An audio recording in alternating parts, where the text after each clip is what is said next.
Marami na naman po ang tumaas ang kilay matapos pong i-appoint ni Pangulong Bongbong Marcos bilang miyembro ng Board of Directors si Imelda Papin.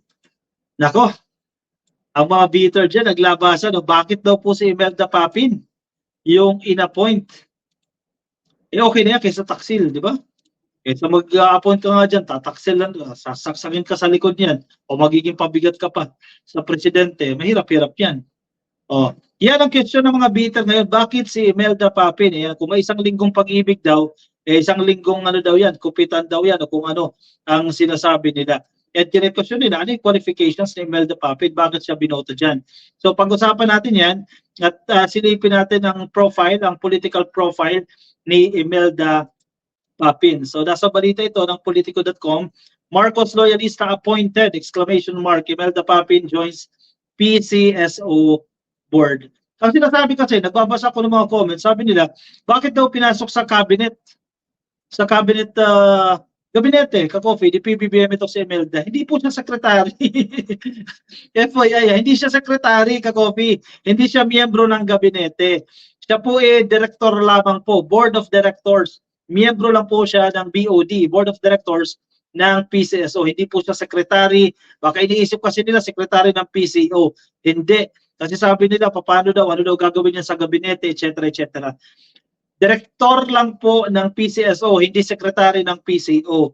Veteran singer Imelda Papin, a known Marcos loyalist, is now an acting member of the Philippine Charity Sweepstakes Office or PCSO board. Papin took her oath of office before President Ferdinand Marcos Jr. in Malacanang nitong ngayong lang ka-coffee Bartes, the former Camarines Sur Vice Governor, clad in a red Filipiniana dress, was joined by her family during the oath-taking ceremony. Pansinin niyo si Madam Imelda Papin, no? Lagi naka-red yan. Mga use of red ka-coffee, no? Nag-iiba-iba lang yan ang shades, pero lagi siyang naka-red kasi solid na loyalista yan ka-coffee. At malaki ang suporta niyan sa mga Marcoses. Again, mas maganda na yan kaysa traidor yung i-appoint mo dyan, saksakin ka sa likod na yan, medyo mahirap-hirap yan. Dito na tayo sa totoong nagmamalasakit. The appointment of Papin was announced by Malacanang via social media. Yan, nakikita nyo yung larawan na yan. At nasa baba naman ang kasama niya yung kanyang family members at ilang official po ng PCO, ng PCSO. So tingnan natin ka-coffee itong credentials ni Imelda Papin. Kasi sinisilip nila, wala naman daw alam yan, bakit daw in-appoint yan, etc. Sabi ng mga bitter na magagaling. Ay kayo na may alam na naman. Kayo na naman ang pinakamagaling dyan. Pinangunahan nyo na naman yan si PBBM. So tingnan natin, ito po yung profile ni Imelda Papin. Teka. I-share ko lang ito, but ayaw mag-appear.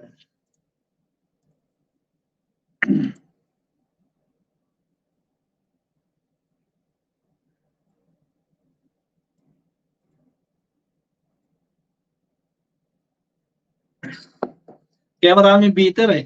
Daming umiyak dito eh. Bakit si Imelda? Gusto nyo si Harry Roque ilagay dyan? Naloko na. Kung si Harry Roque ilagay dyan, gusto nyo mga GGS, kayo ilagay dyan.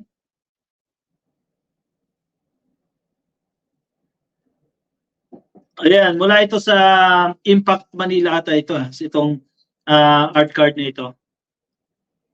Yan, Impact PH pala. Tingnan natin, basahin natin ang credentials ni Madam Imelda Papin. Siya po ngayon, currently, isa po siyang acting member. Acting member pa lang ito ka-coffee, no? Kumbaga hindi pa full-fledged ito, pero ganoon na rin yan yung capacity, no? Acting member ng Board of Directors. Marami pong miyembro ng board ang PCSO, hindi lang po siya isa at hindi siya secretary ng PCO, ha. Miyembro lang po ng Board of Directors. Nagtapos po siya, walang kurso nakalagay dito, sa University of the East at sa University of Hawaii. May nabasa ako, ito daw po ay inaanak ni Madam Imelda. I'm not sure ka-coffee, no? Wala akong nakitang official records, no? Pero may nababasa ko sa mga comment section. Inaanak daw po ito ni Madam Imelda Marcos. Tama ba? Let's confirm ka-coffee. Kayo po nakakakilala, no? Yung mga ka-coffee natin na medyo experience na. Alam niyo po yan. Please share na lang.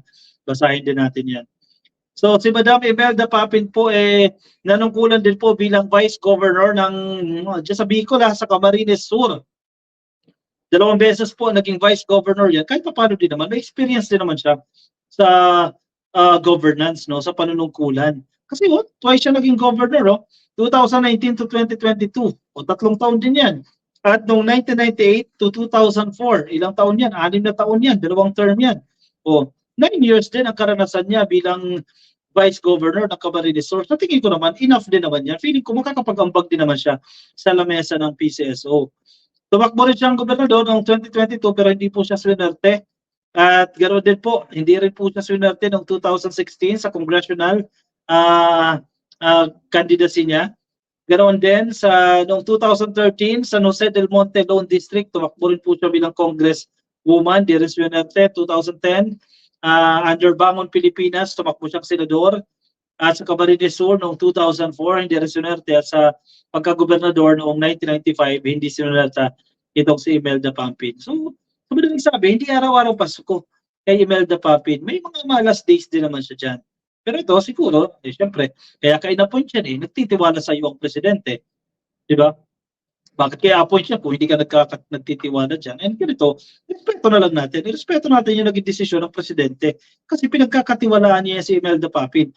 Bakit niya in-appoint yan bilang miyembro ng PCSO? Kasi tingnan ninyo, recently, di ba, nagiging controversial ang PCSO dahil sa maraming issues na lumalabas dyan, doon nakaklarify din naman nila yan, nasasagot din naman nila yung mga ibang issues dyan. Pero syempre, mga inggitera, gano'n naman lagi Inggit, mga negatibo ang sasabihin yan. Syempre, inggit nga Ayan, dami namang inggit kay Imelda Pampin. Isa na dyan siguro si Oropesa, si Elizabeth Oropesa daw, kasi isa din daw na loyalista na hindi nabigyan ng posisyon or kung ano man. No? Alberto Realista, hello sa iyo, ka-coffee kay Marcos. Kailangan natin ng gobyernuhan para tuloy-tuloy ang pag-unlad ng bansang Pilipinas. Di pa yata pwede si Sandro. And I don't think tatakbo si Sandro. Hindi pa ka-coffee, hindi pa siya hinog, no? Ihagis na lang si Roque sa dagat. Nako, sabihin mo yan sa mga dutahe, balik ang pera ng gobyerno. Roque, vote for Barangay Tanod ng SMNI. Grabe. Sandro Marcos for Senator. Hilaw pa, Mim. Bruhala, hindi pa yan ka-coffee, hindi pa yan tatakbo. Inaanak siya ni Nanay Meldy sa kasal nila Bong Caryo, sabi ni Ma'am Leia Magpusaw Gonzales. So, thank you.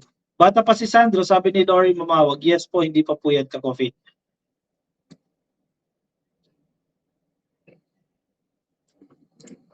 Sabi ni Etrepman, yan ang hirap sa ibang Pinoy. Mahina talaga ang reading comprehension. Kita mo, sinabi mo na hindi nga secretary, buti pinaliwanag mo kaya bagsak ang Pilipinas sa reading comprehension dahil sa ganyan. Etrepman. Kasi nagbabasa ko ng comment section, sinasabi nila, nagpasok na naman daw ng artista, ng singer, dyan sa gabinete. Hindi po siya secretary. Magiging miyembro ka lang ng gabinete kung ikaw po ay secretary ng isang departamento at ng ibang sangay ng gobyerno. Halimbawa, NEDA, maging miyembro ka ng gabinete. Pero ito, hindi naman sa minamata natin ang posisyon ng direktor. Pero hindi naman yan kapantay ng secretary, no, yung level. Hindi nga yan USEC level, director level lang yan, ka-coffee, no. So, huwag masyadong inggit, huwag masyadong worried. Bakit sino gusto nila si Enchong? Sabi ni Berna Villafuerte. Kay Carmack, hello sa iyo, Carmack. Baka inaanak sa kasal. Baka nga. Kay Salome de Peralta, nakikinig po sa atin kay Wilberto Leal, kay Georgia Sanz, kay George Elejado Santos, at kay Tom Kayubit. Shoutout po sa inyo, nakikinig sa atin sa Facebook. Alright, sige. Bilis ng oras, ka-coffee. 1 hour and 3 minutes na tayo naka-live stream. Thank you, ka-coffee, sa mga sumama sa akin ngayon. Nasa Facebook po kayo. Di pa kayo naka-follow sa ating Facebook page. Pa-click lang po ng follow or like. Sa Facebook at kung sa YouTube, please click lang po ang subscribe. Yan, nandiyan dyan sa baba, subscribe. At i-like na rin po yung video na to para po sa ating attendance check. So ako'y magpapaalam na muna sa inyo, ka-coffee. Maraming salamat po kay Caralos Mika na kikinig sa atin sa Facebook, and of course kay Ma'am Brenda Dicano sa inyo pong pa-super sticker for tonight. Thank you everyone. See you again tomorrow, ka-coffee. Tomorrow is Wednesday ng gabi. Alas 10 po ng gabi ang ating live stream. Everyday po yan, maliban po sa Saturday. So alright, maraming salamat sa inyo, ka-coffee. Ingat po kayo. Bye-bye!